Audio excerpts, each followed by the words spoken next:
Welcome to another episode of Exploring the Bible.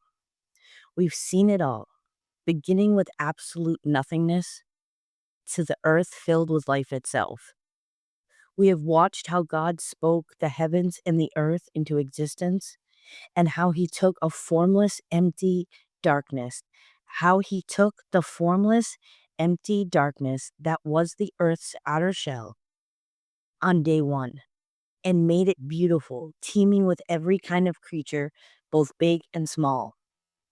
Think about this for a second. Formless, empty, dark. Those are the three words that would not exactly paint an exciting picture, do they?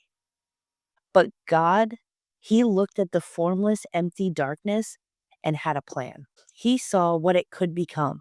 He saw what he would make of it. God, who creates beauty out of nothing. And we have seen it unfold day by day. God is so powerful that the waters, the sky, and the land obey. He does not negotiate with the ocean. He does not ask the mountains politely to rise. He speaks and it is done just like that. There is no struggle. There is no back and forth. When God says it, it happens. But this is what I love the most about what we have seen in the creation story. God is also caring. He does not just speak us into existence. He creates us through a conversation. Let us make human beings in our image to be like us. That's Genesis 1:26. That little phrase, let us, is one of the most stunning things in all of scripture. Before God made you, there was a conversation about you. You were not just an afterthought. You were not a mistake. You were not just something God decided to toss in at the last minute just to fill an empty space. You were the point. You were given a purpose. You were given a partnership with Him to reign over the earth and everything in it. Before you even had to think about food, God provided it for you. He looked ahead. He planned. He said in Genesis 1:29, "Look, I have given you every seed-bearing plant throughout the earth and all the fruit trees for your food."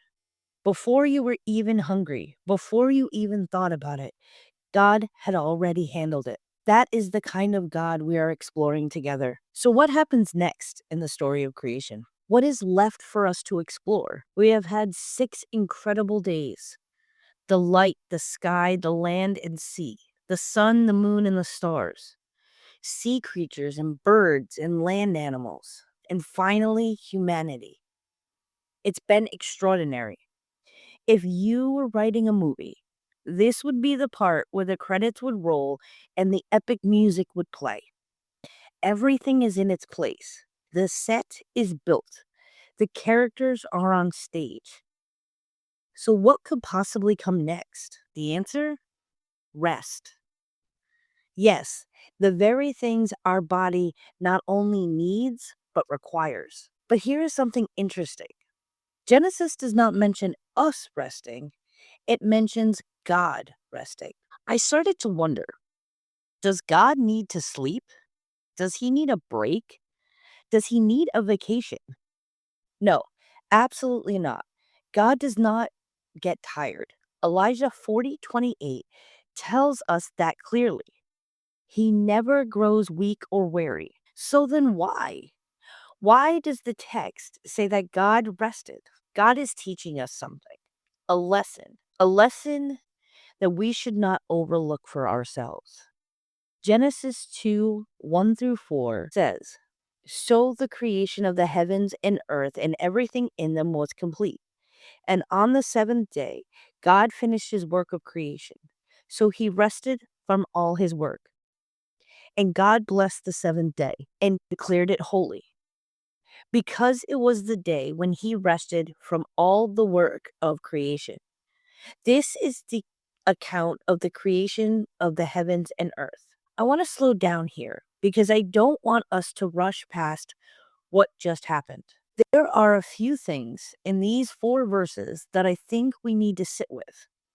The first thing I want us to notice is the word complete. The creation of the heavens and earth and everything in them was complete, done, finished. Everything that needed to exist existed.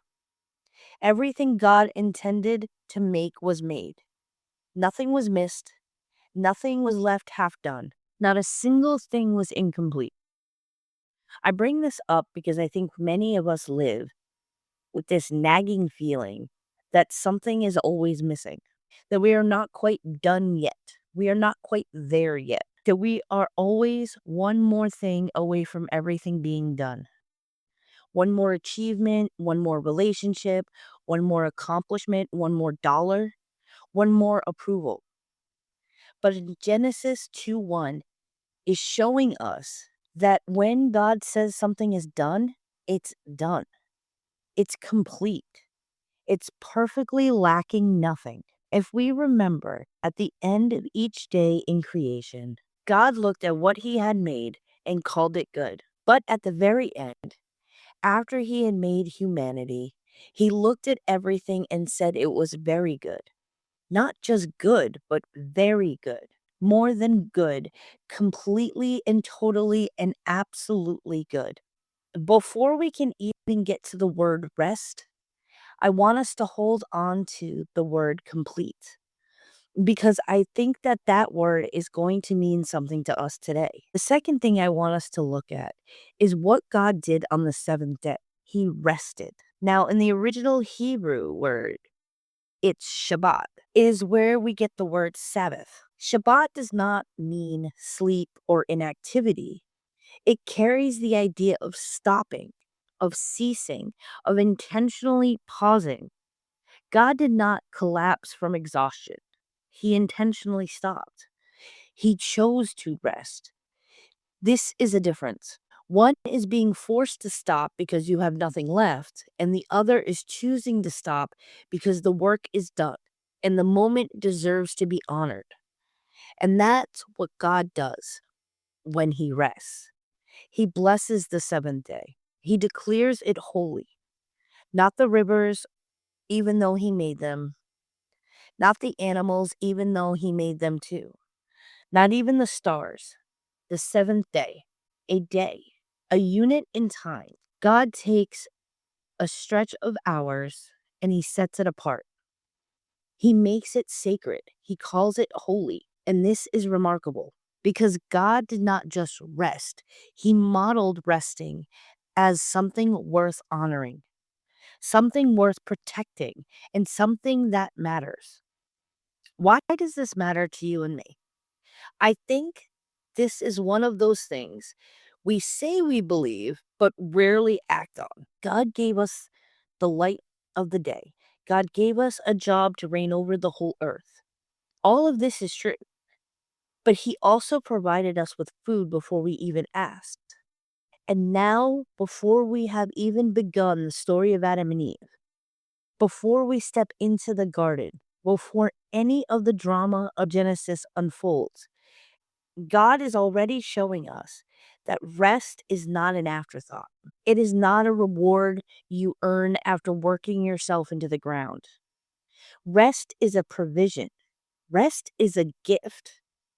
Just like the fruit trees were made for us to eat from, God is showing us rest is a part of that provision.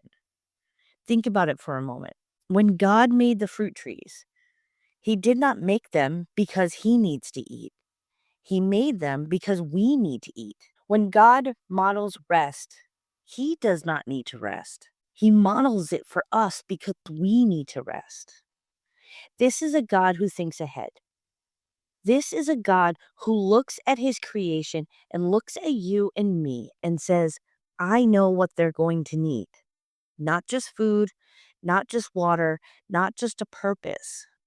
They are going to need to rest. And I am going to show them what it looks like even before they need to ask for it. We live in a culture that glorifies being busy. Have you noticed that? Someone asks how you're doing, and the most common answer is busy. We say it almost as if it's a badge of honor.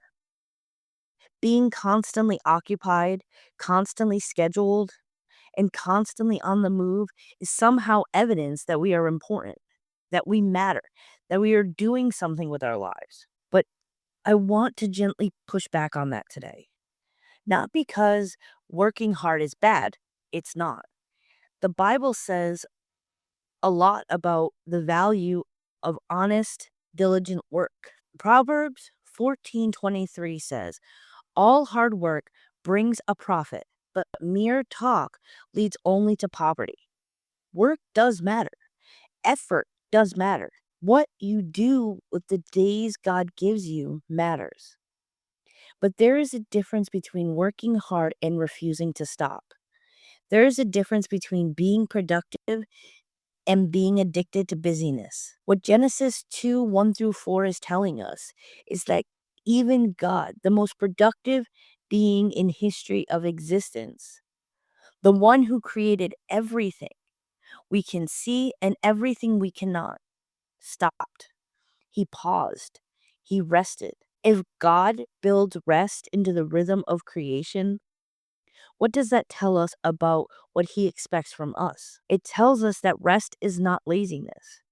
It tells us that rest is not weakness. It tells us that rest is actually holy. Let me also say something about the word blessed, because I don't want us to skip over it. God blessed the seventh day and declared it holy. God blessed the day of rest. He did not just permit it, he did not just tolerate it, he blessed it. He put his favor on it. He marked it as good, valuable, and sacred. That means when you rest, you are actually, genuinely, and intentionally resting in a way that honors God. If you are stepping into something that God Himself has blessed, you are not wasting time. You are not being unproductive. You are walking into a space that God has separated specifically for your good. Holy means set apart, it means different. It means this thing is not like the others. God took a day, a regular, ordinary stretch of 24 hours, and He said, "This one is different. This one is set apart. This one is for rest." He wrote the principle of rest into the very structure of time itself. There is one more thing I want to pull out of the passage before we finish up today. This part of the creation story. It is the phrase that ends it like this. This is the account of the creation of the heavens and earth. We have had this aerial view of everything God created. We could see the sky, the sun, and the moon. We can feel the breeze on our face and touch the ground beneath our feet. We can hear the wonderful sounds of the animals and the rushing water. We can smell the wildflowers and we can taste the delicious fruit hanging from the trees. Our world is complete. Our home is finished. We need to trust that what God calls complete is just that, complete. We do not have to earn our place in God's world. We do not have to hustle our way into significantness. God has made us on purpose. He looked at us and said, "Very good." That is not something we can add to by overworking ourselves. Actually rest. Not just stop working, but intentionally pause. We need to create a space in our lives where we can step back from the noise, from the demands, from the never ending to do list, and just sit with God and remember who made us and what we were made for. If God built rest into creation, He built it into us too. We need to stop seeing rest as a reward and start seeing as provision. God provided it before we even knew we needed it. In the same way, He hung the fruit on the trees before we were hungry. He built the Sabbath into time before you even arrived. We have a God who's always thinking ahead, always caring, and always providing, not just for what we need today, but for what we will need tomorrow. Thank you so much for joining me on today's episode of Exploring the Bible. In our next episode, we are leaving our aerial view of creation and we are about to become surrounded by it up close and personal. In Genesis 2:4 through 25, we will be at the ground level as we explore more about what is happening during the 7 days of creation. We're going to meet Adam. We're going to walk through the garden, and we are going to see God in a whole new light, not just as the architect standing back and surveying the blueprints, but as a gardener kneeling in the dirt, breathing life into dust. I can't wait to take this journey with you. If you enjoyed today's episode, please follow this podcast wherever you find podcasts and share it with somebody who needs to be reminded today that they were not made by accident, that they were made with love, and that the same God who created the entire universe also thought to give us a day of rest. And add a review to this podcast so we can keep the conversation going. Until next time, God bless.